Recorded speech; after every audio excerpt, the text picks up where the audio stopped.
What if I told you that hitting $50,000 in savings doesn't just change your bank account balance, but actually rewires your entire brain? What if I told you that this seemingly arbitrary number creates a psychological shift so profound that it literally transforms how you think, act, and make decisions about money for the rest of your life? Most people think 50,000 is just another milestone on the way to some bigger goal, but they're missing something crucial. This number represents a complete metamorphosis in your relationship with money, and the changes that happen might shock you.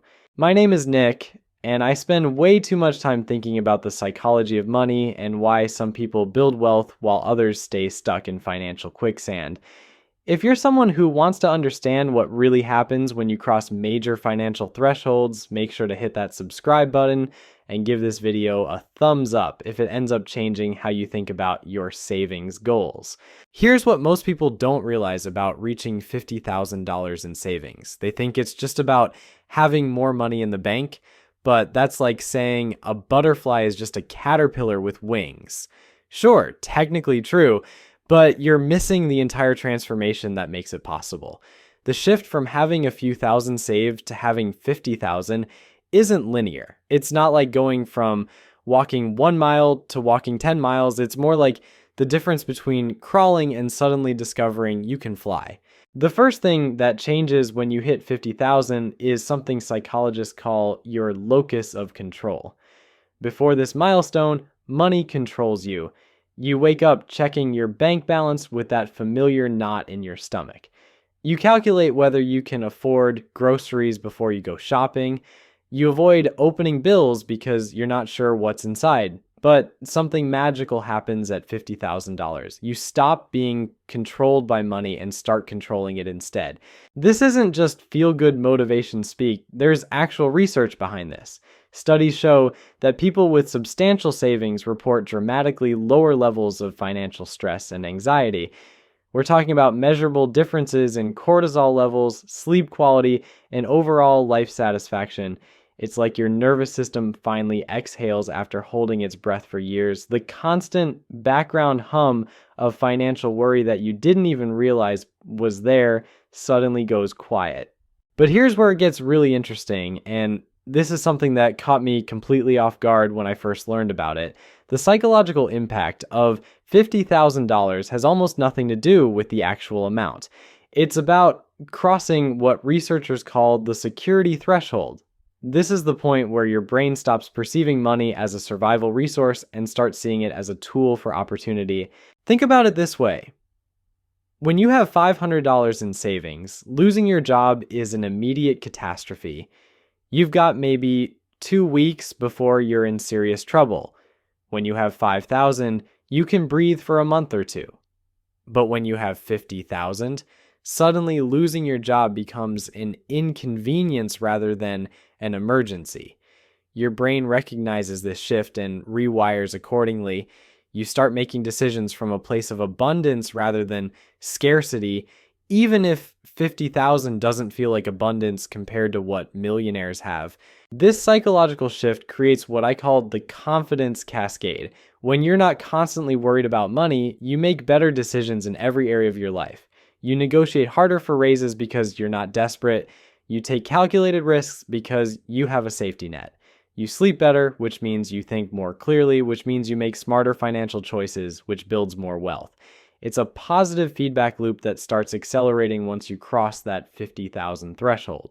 But let's talk about something that nobody warns you about when you're working toward this goal. Hitting $50,000 can actually be dangerous if you're not prepared for it. I know that sounds ridiculous, but hear me out. There's a psychological phenomenon that financial advisors see all the time where people reach a significant milestone and then sabotage themselves. They start spending more because they feel wealthy. They relax their savings habits because they think they've made it. They upgrade their lifestyle because, hey, they've got $50,000 in the bank, right? This is what I call the 50,000 trap, and it destroys more financial progress than market crashes or unexpected expenses. Your brain, which has been operating in scarcity mode for years, suddenly sees all this money and thinks it's party time. The same psychological shift that can accelerate your wealth building can also derail it completely if you're not aware of what's happening. Here's what's really wild though. The people who successfully navigate past 50,000 and continue building wealth share one common trait. They understand that 50,000 isn't the destination. It's the moment when the real game begins. Up until this point, you've been playing defense, just trying to survive financially, but once you cross this threshold, you can finally start playing offense. This is where investment psychology completely changes. Before 50,000, investing feels risky and scary because every dollar matters for your immediate survival. But with a solid emergency fund established, you can actually afford to take the calculated risks that build real wealth. Your relationship with market volatility transforms. Instead of panicking when investments go down, you see opportunities to buy more at lower prices. The math starts working differently too. When you had $5,000 earning 5% annually, that's $250 a year in returns. Nice, but not life-changing. When you have $50,000 earning that same 5%, you're looking at $2,500 annually in passive income. Suddenly, compound interest stops being this theoretical concept you read about and becomes a real force you can feel working in your favor. But here's something that might surprise you about the 50,000 milestone. It's not actually about the money at all. It's about who you become in the process of saving it. Think about what it takes to accumulate $50,000. For most people earning average incomes, this represents years of consistent discipline. You had to say no to countless purchases, you had to automate your savings and stick with it through market downturns, job changes, and life emergencies. You had to develop what psychologists call delayed gratification on steroids. The person who successfully saves $50,000 isn't the same person who started the journey with zero. They've developed financial muscles that most people never build. They understand the difference between wants and needs on a visceral level. They've learned to find satisfaction in watching numbers grow rather than in accumulating stuff. They've basically rewired their dopamine system to get excited about building wealth instead of spending money. This transformation in your identity creates ripple effects that extend far beyond your bank account. People with substantial savings make different decisions about their careers. They're more likely to negotiate aggressively, change jobs for better opportunities, or even start their own businesses. Why? Because they have what psychologists call agency. They're not trapped by their circumstances because they have options. The career confidence that comes with 50,000 in the bank is something you can't fake or manufacture. It's a quiet assurance that comes from knowing you could walk away from a bad situation if you needed to. This isn't about being reckless or burning bridges. It's about having the psychological freedom to advocate for yourself because you're not operating from a place of desperation. And here's where things get really interesting from a behavioral economics perspective. People with 50,000 in savings start thinking about money completely differently. Instead of focusing on cutting expenses, which is how most people try to improve their finances, they start focusing on increasing their income. This shift in focus is huge because there's a limit to how much you can save by cutting costs, but there's virtually no limit to how much you can earn. This psychological shift from expense cutting to income maximization is like switching from trying to lose weight by eating less to building muscle instead. Both approaches can work, but one makes you smaller while the other makes you stronger. When you're operating from a place of financial security, you start seeing opportunities everywhere. That side hustle you were too scared to try suddenly seems manageable because you're not risking your grocery money. That professional certification that costs $3,000 becomes an investment rather than an impossible expense. The 50,000 milestone also unlocks what I call strategic patience. Before you reach this level, every financial decision feels urgent. You need results now because you don't have time to wait, but with a solid foundation, you can afford to make moves that take months or years to pay off. You can invest in yourself, your education, your skills, your network. You can play the long game because you're not constantly putting out financial fires. Here's something fascinating that researchers have discovered about people who cross major savings milestones. They start exhibiting what's called financial contagion, but in the best possible way. Their improved financial behavior starts influencing everyone around them. They become the friend who suggests cooking dinner instead of going out to eat. They're the ones organizing group vacations that are actually affordable. They start having conversations about money that inspire others to get their finances together. This happens because financial confidence is visible even when you're not talking about money. People can sense when someone has their act together. It shows up in how you carry yourself, how you make decisions, how you respond to stress. You become living proof that building wealth is possible, which gives others permission to believe they can do it too. But let's talk about something that nobody prepared me for when I first started studying wealth psychology: the relationship dynamics that change when you hit substantial savings milestones. This can be incredibly awkward and sometimes painful. Some friends might start treating you differently, assuming you should always pick up the check or that you've somehow become less relatable. Family members might start coming to you with their financial problems, not necessarily asking for money, but expecting free financial advice and emotional support. On the flip side, you might find yourself becoming more selective about the people you spend time with. When you're focused on building wealth, hanging around people who constantly complain about being broke while spending money on things they can't afford becomes exhausting. It's not that you become judgmental, it's just that you're operating from a completely different mindset now. The dating dynamics change too, and this is where things can get really complicated. Having substantial savings makes you more attractive to some people, but for all the wrong reasons. Meanwhile, you might find yourself attracted to partners who share your financial values rather than just your interests.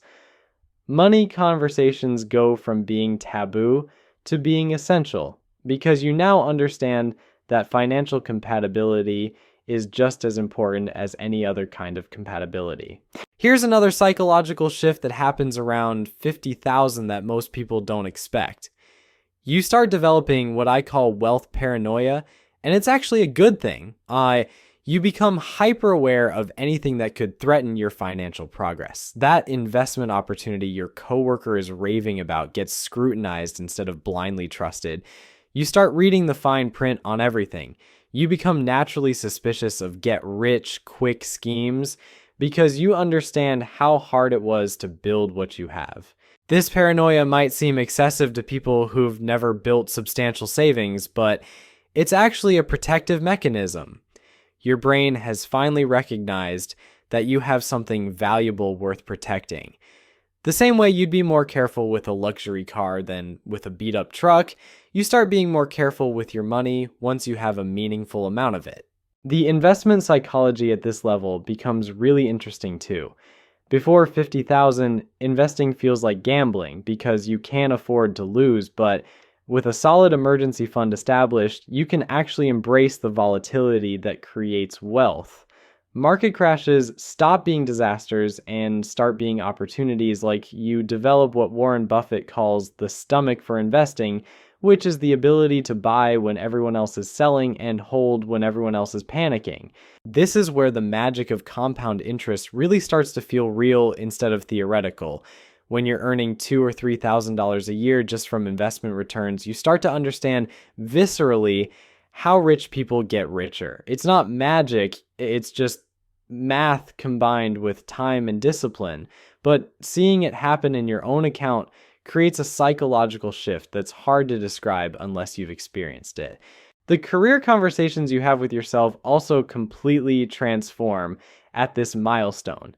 That job you hate but stay at because you need the paycheck suddenly becomes optional, not because you can retire on $50,000, but because you have enough runway to make a strategic career move. You can take a temporary pay cut to get into a better company. You can go back to school. You can start that business you've been dreaming about. This freedom creates what psychologists call approach motivation instead of avoidance motivation. Instead of working to avoid being broke, you start working toward building something meaningful. It's the difference between running away from a bear and running toward a goal. Both involve running, but the psychological experience is completely different. the relationship with risk changes in ways that might surprise you. You'd think having more money would make you more risk averse, but the opposite often happens. When you have a solid financial foundation, you can afford to take calculated risks that could dramatically improve your situation. The person with $50,000 in savings is more likely to invest in themselves, start a business, or make a strategic career change than someone living paycheck to paycheck. This psychological shift around risk creates what I like to call the 50,000 paradox. You'd expect that having more to lose would make you more cautious, but the opposite happens. When you're broke, every financial decision feels like a potential catastrophe. Should I spend $20 on that online course? What if I need that $20 for gas next week? But when you have $50,000 in the bank, that same $20 decision becomes trivial. You stop sweating the small stuff because you finally have perspective on what actually matters. But here's where it gets weird, and I mean genuinely strange in a way that nobody talks about. Having substantial savings can actually make you feel guilty. I know that sounds ridiculous, but stick with me here. You start noticing how many people around you are struggling financially, and suddenly you feel like you're hoarding resources while others are suffering. You might catch yourself downplaying your financial situation or feeling awkward when friends complain about money problems. This guilt can manifest in some pretty counterproductive ways. Some people start making poor financial decisions because they feel bad about having money. They'll lend money to friends who never pay them back, or they'll pick up the check constantly to avoid seeming selfish. Others go the opposite direction and become almost secretive about their financial situation, which creates its own set of problems in relationships. The truth is, feeling guilty about building wealth is like feeling guilty about being healthy while other people are sick. Your financial success doesn't take anything away from anyone else. In fact, the opposite is true. When you're financially stable, you're not a burden on the social safety net.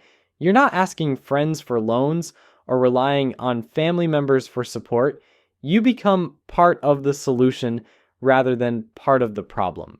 Here's something that absolutely blew my mind when I first learned about it. The 50,000 milestone changes how you perceive time itself.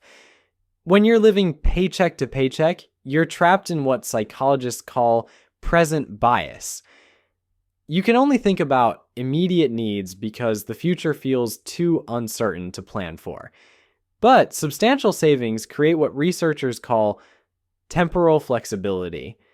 Suddenly you can make decisions based on long-term outcomes rather than immediate pressures. This time, perspective shift affects everything from your career choices to your relationships to your health decisions. You start thinking in years and decades rather than weeks and months. That expensive gym membership stops being a luxury and becomes an investment in your future self. That boring but stable job becomes a strategic stepping stone rather than a prison sentence. The social dynamics around $50,000 are fascinating and sometimes brutal. You'll discover who your real friends are pretty quickly. Some people will be genuinely happy for your progress and might even ask for advice on how they can improve their own situation. Others will become resentful or start making snide comments about how you must be cheap or lucky. The people who react negatively are usually the ones who are most frustrated with their own financial situation, but that doesn't make it any less awkward to deal with. You might find yourself becoming more private about your financial life, not because you're ashamed of your progress, but because money conversations become complicated once you cross certain thresholds. That innocent question about where you went on vacation suddenly feels loaded when you realize the person asking spent their last vacation fund on credit cards and is still paying it off. The spending psychology at this level becomes really interesting too. You'd think having more money would make you spend more freely, but often the opposite happens. When you understand what it took to save $50,000, you become incredibly selective about what's worth spending money on. That $100 dinner needs to provide $100 worth of value, not just food. You start evaluating purchases based on opportunity cost rather than just affordability. This doesn't mean you become cheap or miserly, it means you become intentional.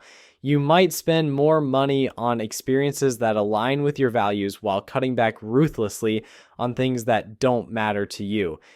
You develop what I call expensive taste in what matters and cheap taste in everything else. The investment conversations you have with yourself become much more sophisticated at this level. Before 50,000, investing felt like putting money into a black box and hoping for the best.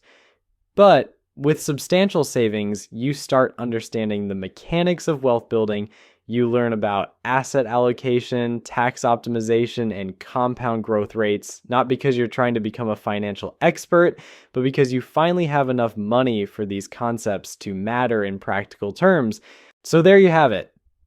$50,000 isn't just a number, it's a psychological passport to a completely different relationship with money. The changes that happen go way beyond your bank account balance. They rewire your brain, transform your decision making, and fundamentally alter how you move through the world. If you're working toward this milestone, remember that the real magic isn't in reaching the destination, it's in who you become along the way.